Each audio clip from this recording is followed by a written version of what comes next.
tour de magie de début de vidéo, il vous a plu? Les amis, aujourd'hui on va parler d'une théorie. Encore une fois, j'adore ça me passionne. On a commencé par parler des reptiliens, puis on a parlé de l'intelligence artificielle, c'était intéressant, en se disant que éventuellement elles allaient dominer le monde, les petites intelligences artificielles. Puis on a parlé de la zone 51 et des aliens, qui sont peut-être ou peut-être pas là-bas. Je le rappelle, tout ça c'est des théories, y a rien qui prouve que c'est vrai, rien qui prouve que c'est faux. Je préfère désamorcer une fois de plus, voilà, que les gens prennent pas trop ce truc au sérieux, parce que j'ai reçu des mails de gens qui soupçonnaient leur prof d'être un reptilien et qui m'en parlaient en mode hyper sérieux. C'est des théories, attention. Les amis, maintenant on arrête de parler, on arrête les conneries, on rentre dans le cœur du sujet. Ce qui est cool avec cette théorie, c'est qu'elle est très récente. Elle date de 1 mois. Bon, je voulais faire la vidéo avant, mais je pouvais pas parce qu'il y avait pas encore tous les éléments, etc. Et j'aurais pas pu raconter le truc bien. Maintenant je peux, c'est passé. Ça a commencé le 13 mars sur Twitter, lorsqu'un utilisateur comme vous, comme moi, a partagé un message vocal trop bizarre qu'il a reçu sur son téléphone. Peut-être avez-vous suivi cette histoire ou pas, je sais pas. Moi en tout cas, je l'ai suivi grâce à quelqu'un qui m'a mentionné à ce moment-là et qui m'a dit: Lucas, intéresse-toi à ce truc, je suis sûr tu vas kiffer. Il avait juste. Il me connaît bien, il me connaît mieux que ma maman, cet homme, hein. Paul ou Julien, je sais plus ton nom.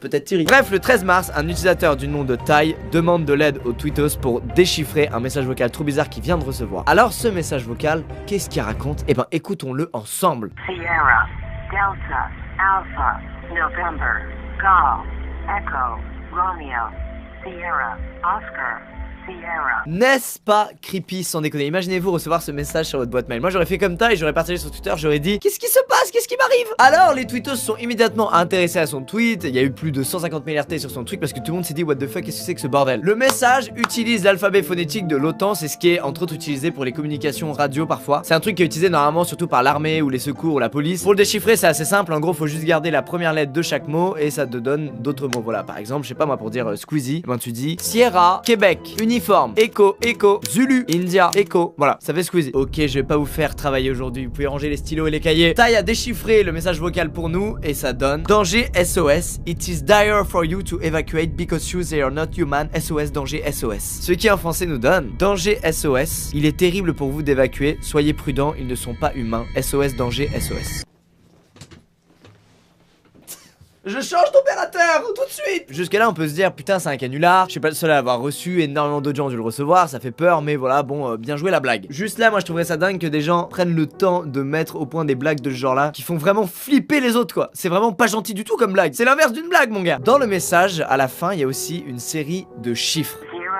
0429339642330. Et généralement une série de chiffres c'est forcément un truc à déchiffrer, ça se balance pas comme ça signifie forcément quelque chose. Alors les tweetos, ces bons tweetos qui ont flair, qui ont l'enquête dans le sang là, qui ont tant regardé d'Eric, eh ben ils enquêtent mon gars. Et ils enquêtent très bien putain. Une tweetos du nom de Erin Mahoney 6, j'espère que j'écorche pas son nom. De toute façon elle est pas française, je m'en bats les couilles, elle tombera jamais sur cette vidéo. Bref, elle a eu l'idée de taper les chiffres dans Google Maps comme si c'était des coordonnées. Et il se trouve que ça donne un endroit très proche de celui où on a perdu le contact avec le vol numéro 370 de Malaysia Airlines. Le fameux avion qui a disparu. Je sais pas si vous avez entendu parler de cette histoire, c'est un truc de malade, c'est un mystère total. Ça s'est passé en 2014 et à l'heure actuelle on a retrouvé quelques débris en 2015, mais on n'a pas retrouvé le gros de l'appareil, on sait pas ce qui s'est passé, l'histoire est très étrange. Et ça, normalement, ça n'arrive jamais. Il peut y avoir des crashs d'avion, mais on sait à peu près ce qui s'est passé, notamment grâce aux fameuses boîtes noires. Et surtout, ça disparaît pas des écrans radars comme ça. Là, l'avion a disparu sans aucune raison. C'est un mystère total. Je vous avoue, j'ai pas trop enquêté sur ce sujet-là parce que j'ai déjà peur de l'avion. Si je me mets à psychoter là-dessus, je vais péter un câble, je vais plus jamais partir en voyage, c'est fini. Donc, je me conserve à propos de ce sujet, mais voilà, c'est un mystère de fou. Vous pouvez enquêter de votre côté là-dessus si vous voulez. Et on en est donc au point où le fameux message reçu dans la boîte vocale du mec est relié au vol 370 disparu de Malaysia Airlines en 2014. Soi-disant. Attention, les coordonnées sont très proches et coïncident fortement, mais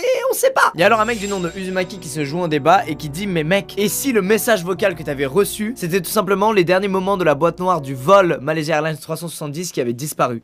Damn it! Alors pour ceux qui savent pas ce que c'est une boîte noire, c'est un truc qui est dans l'avion qui enregistre tout ce qui se passe et comme ça en cas d'accident ou de crash, et ben on la récupère et on analyse les données pour comprendre ce qui s'est passé et pour pas que ça se reproduise. Voilà, ça a contribué au fait que l'avion soit le moyen de transport le plus sûr du monde. Il y a eu pas mal de théories sur la disparition de cet avion, dont énormément qui parlent d'aliens qui auraient kidnappé l'avion ou à l'intérieur de l'avion l'un des passagers était pas humain et voulait du mal aux gens, enfin bref. Alors qu'est-ce qui s'est passé avec ce putain d'avion? Et est-ce que ce que Tai a reçu sur sa messagerie c'est bel et bien la boîte noire qui lui a parlé? Est-ce que quelqu'un a pris contrôle de l'avion? Est-ce que quelque chose a pris contrôle de l'avion? Ah, Internet devient fou! Mais alors pourquoi les infos de cette boîte noire auraient atterri dans la messagerie de notre ami Tai? Ça n'a rien à foutre là, qu'est-ce qui s'est passé? Uzumaki continue dans sa théorie des boîtes noires et il dit qu'il y a eu des grosses tempêtes solaires, que quand il y a une tempête solaire ça augmente le magnétisme dans l'air et qu'en augmentant le magnétisme dans l'air, le signal aurait été amplifié pour atteindre le téléphone de Tai. C'est un peu gros comme théorie, là on commence à se dire ok on est définitivement dans de la fiction, mais c'est pas tout! Le lendemain, Ty reçoit des tas de messages d'inconnus parce que son tweet attire la curiosité mais de milliers de personnes. Il lâche des screens de certains de ses messages, dont l'un qui est écrit en indonésien et l'autre qui est écrit en code morse. Il va alors traduire celui qui est écrit en indonésien et ça nous donne en français: évacuez, s'il vous plaît, envoyez de l'aide, il y a des prisonniers, c'est l'effondrement des nations.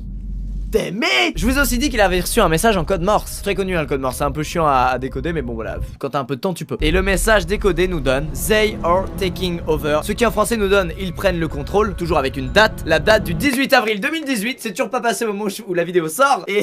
Et là, il y a masse gens qui ont psychoté, qui ont dit ah putain, les aliens arrivent le 18 avril. Ça a spéculé comme ça dans tous les sens. Et Ty, qu'est-ce qu'il a fait? Il a désactivé son compte Twitter. Tout le monde s'est dit putain, le gars il a balancé son gros fake monté de toutes pièces et il se casse comme ça. Vieux conspirationniste de merde. Ce mec là a accepté un appel Skype avec un autre youtubeur dans lequel il a l'air hyper sincère déjà. Et il dit que c'est vraiment pas lui qui a créé ce message vocal. Il a vraiment reçu ça. Il est vraiment allé sur Twitter en disant putain c'est quoi, aidez-moi, je comprends pas. C'est pas du tout un gars qui croit aux théories conspirationnistes de base et ses potes pareil. Et en fait il expliquait qu'avec la proportion que ça a pris, déjà il recevait énormément de messages, dont beaucoup de messages de haine. Du coup on est là avec toutes ces infos. À partir de là, qu'est-ce qu'on fait? Il faut se dire que ce message vocal il a probablement été créé par quelqu'un qui a envoyé ça à Ty. Ty avait quelques milliers de followers, donc c'est judicieux en plus d'envoyer ça à un mec à quelques milliers de followers. Le gars savait que de base ça allait faire un peu de visibilité et que ça pouvait partir en gros buzz. Et c'est ce qui s'est passé. Donc a priori, on dirait au final un jeu d'énigmes. Et peut-être qu'il y a plein d'autres gens qui ont reçu le message mais qui sont tout simplement pas sur les réseaux sociaux, qui l'ont juste supprimé et qui s'en battaient les couilles. Bref, Ty lui, il l'a partagé et malheureusement ça l'a mis sous le projecteur. Vraiment, je vous ai dit, la vidéo elle a fait plus de 8 millions de vues. Le pauvre tout ça l'a dépassé. Du coup il avait désactivé son compte Twitter, il était revenu sous un autre nom, mais du coup il avait une photo comme l'autre compte, donc les gens pensaient que c'était un fake et il s'est repris encore plus d'insultes, enfin le pauvre. Tout ça pour vous mettre en garde sur ce que vous partagez sur les réseaux sociaux. Ça peut vous mener comme Ty à de très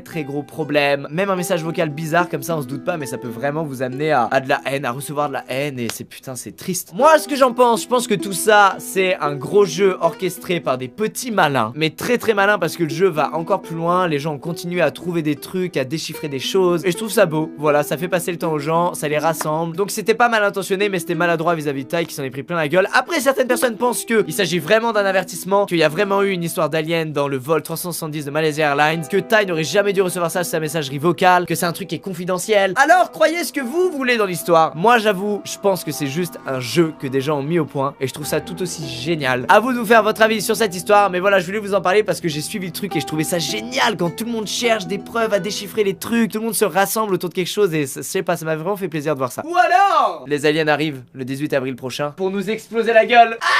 Merci d'avoir regardé la vidéo, je vous fais des gros bisous, c'était génial, n'hésitez pas à l'aimer si elle vous a plu, si vous voulez d'autres théories comme ça. J'adore en ce moment vous parler de ça, j'espère vraiment que ça continue à vous plaire, on apprend des trucs. Alors là, il y avait pas trop de science contrairement à l'intelligence artificielle ou la zone 51, c'est vraiment que des théories, c'est juste l'histoire d'un mec qui a reçu un message, et je trouve ça fou en fait, que en 2018 il y a des gens, ils ont une vie normale et d'un coup ils reçoivent un truc, ils sont sous le projecteur, ça fait des millions de vues, tout le monde en parle, les médias relayent le truc, c'est fou, on est dans une époque de malade mon gars. Je vous dis à très vite dans une prochaine vidéo, peut-être gaming, peut-être on parlera comme là, je sais pas. Portez-vous bien, big bisous, à très vite.